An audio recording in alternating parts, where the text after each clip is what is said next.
সংসারে টাকা কামায় কে? বাবা। একটু জোরে বলেন না। তো অনেকের তো ছোট অবস্থায় বাবা মারা গেছে, অনেকের তো ছোট অবস্থায়, আপনাদের এখানে যায়নি? আমরা জানি কামানেওয়ালা বাবা হয়, তো বাবা তো মারা গেছে, ছোট বাচ্চা কই? ছেলে তো উপবাস নাই, বউ তো উপবাস নাই, কোনো না কোনো ভাবে আল্লাহ বলে যে কোনো না কোনো ভাবে না, খাওয়াই তো আমি আল্লাহ, আনার রাজ্জাক, আমিই তো রিজিক দাতা। ও বান্দা, তুই খাওয়া নিয়ে এত টেনশন করস কেন? তুই যখন মায়ের পেটে ছিলি আমি রবি তো তোরে খাওয়াইছি। ও বান্দা, তুই যখন মায়ের পেটে ছিলি আমি রবি তোকে যত্ন নিয়েছি।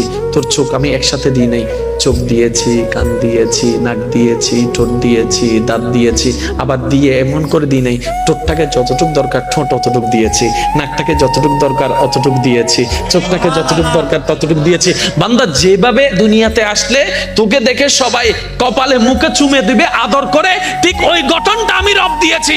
আর তোর দেহের একটা নিঃশ্বাসকে আমি আল্লাহ এক সেকেন্ডের জন্য বন্ধ হতে দিই নাই।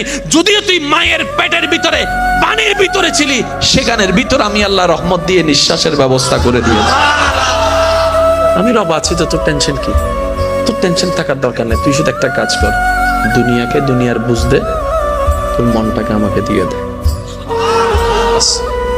দুনিয়াকে দুনিয়ার বুঝ দে, মনটাকে আমাকে দিয়ে দে। এবার বলেন, ডেইলি কয় ঘন্টা? 24 ঘন্টা। 24 ঘন্টায় কয় ওয়াক্ত নামাজ? 5 ওয়াক্ত। ফজরের নামাজ কয় রাকাত? 4 রাকাত।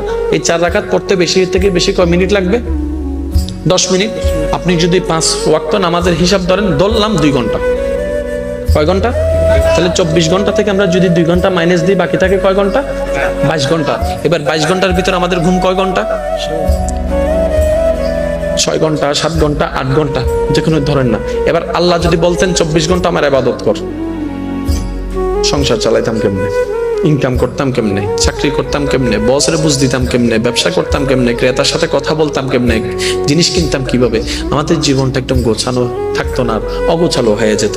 রব বলছে, বান্দারে 24টা ঘন্টার মধ্যে 2টা ঘন্টা আমাকে দে, 2টা ঘন্টা আমাকে দে, যা 22 ঘন্টা আমি তোরে দিলাম। তাহলে যেই রব, যেই মালিক নিজের জন্য মাত্র 2টা ঘন্টা চাচ্ছে, 22 ঘন্টা আমাদেরকে দিয়ে দিয়েছে। আর দুনিয়ার মালিক কি বলবে? 2 ঘন্টা তোমারে দিলাম, 22 ঘন্টা আমাকে ডিউটি করো।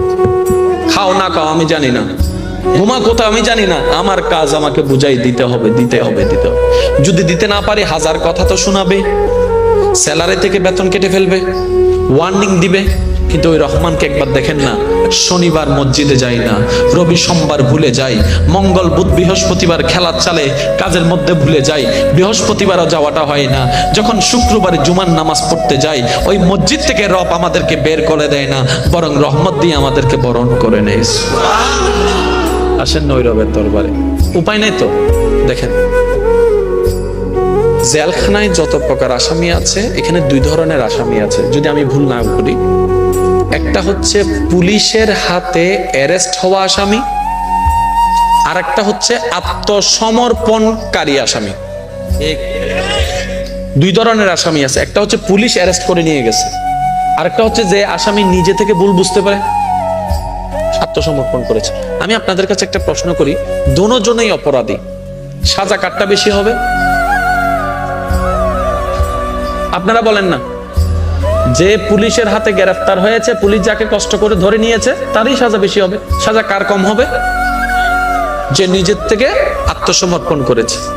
ঠিক আছে? ঠিক এই বিষয়টাও এখানে এরকম।